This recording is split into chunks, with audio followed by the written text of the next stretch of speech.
Hi friends, ಭೂತದ್ದ Bhaskar ಇವಾಗ ತಾನೇ ಆಹಾನಲ್ಲಿ ನೋಡಿದೆ. ನಂಗಂತೂ ಭಾರಿ ಇಷ್ಟ ಆಯಿತು. ಮೂವಿ ರನ್ ಟೈಮ್ ಬಂದುಬಿಟ್ಟು 2 hours 21 minutes ಇದೆ. ಕಂಪಲ್ಸರಿ ನೀವು ಫ್ಯಾಮಿಲಿ ಜೊತೆ ಕೂಡ ಆರಾಮಾಗಿ ನೋಡ್ಬೋದು. ಏನು ಕೂಡ ಇದರಲ್ಲಿ ಅಡಲ್ಟ್ ಕಂಟೆಂಟ್ ಒಂಚೂರು ಇಲ್ಲ.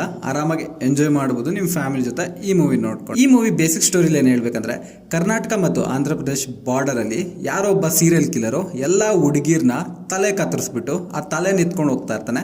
ಸೊ ಆವಾಗ ನಮ್ಮ ಹೀರೋನ ಇಳಿಸ್ತಾರೆ. ಹೀರೋ ಬಂದ್ಬಿಟ್ಟು ಒಂದು ಪ್ರೈವೇಟ್ ಡಿಟೆಕ್ಟಿವ್. ಹೀರೋ ಬಂದ್ಬಿಟ್ಟು ಈ ಸೀರಿಯಲ್ ಕಿಲ್ಲರ್ ಯಾಕೆ ತಲೆ ಕತ್ತರಿಸ್ಕೊಂಡು ತಲೆ ಮಾತ್ರ ಎತ್ಕೊಂಡು ಹೋಗ್ತಾ ಇದ್ದಾನೆ, ಏನಾಯಿತು, ಯಾಕೆ ಹಿಂಗೆ ಮಾಡ್ತಿದ್ದಾನೆ, ಆ ಸೀರಿಯಲ್ ಕಿಲ್ಲರ್ನ ಹಿಡ್ಕೊಂಡ್ರ ಇಲ್ವಾ ಅನ್ನೋದೇ ಬೇಸಿಕ್ ಸ್ಟೋರಿ. ನಾನು ಹೆವಿ ಸ್ಪಾಯ್ಲರ್ ಮಾಡಿದ್ರೆ ನಿಜವಾಗ್ಲೂ ನಿಮ್ಗೆ ಇಂಟ್ರೆಸ್ಟ್ ಇರೋದಿಲ್ಲ, ಹೋಗ್ಬಿಟ್ಟು ಮೂವಿ ನೋಡ್ರಿ. ಈ ಮೂವಿನಲ್ಲಿ ನನಗೆ ಪ್ಲಸ್ ಪಾಯಿಂಟ್ ಅನಿಸಿದ್ದೇನೆಂದರೆ, ನನಗೆ ಭಾರಿ ಇಷ್ಟ ಆಯಿತು ಆ್ಯಕ್ಟಿಂಗ್ ಮಾತ್ರ ಸೂಪರಾಗಿ ಮಾಡಿದ್ದಾರೆ. ಅದನ್ನಂತೂ ನನಗೆ ಭಾರಿ ಇಷ್ಟ ಆಯಿತು. ಮತ್ತು ಸಿನಿಮಾಟೋಗ್ರಫಿ ಚೆನ್ನಾಗಿದೆ. ಮತ್ತು BGMI ಅಷ್ಟೇನು ಪರವಾಗಿಲ್ಲ ಅನ್ನಿಸ್ತು ನನಗೆ, ಹೆವಿ ಅನಿಸಿಲ್ಲ. ಓಕೆ, ಮ್ಯೂಸಿಕ್ ಎಲ್ಲ ಓಕೆ ಅನ್ನಿಸ್ತು ನನಗೆ.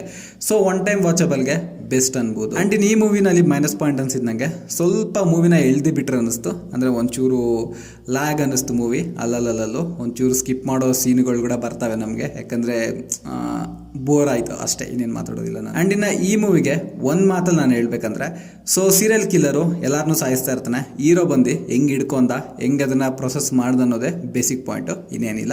ಈ ಮೂವಿಗೆ ನನ್ನ ರೇಟಿಂಗ್ ಬಂದುಬಿಟ್ಟು 5ಗೆ 3.7 ರೇಟಿಂಗ್ ಕೊಡ್ತೀನಿ. ನೀವೆಷ್ಟು ರೇಟಿಂಗ್ ಕೊಡ್ತೀರಾ ಅಂತ ಕಾಮೆಂಟಲ್ಲಿ ನನಗೆ ತಿಳಿಸಿ.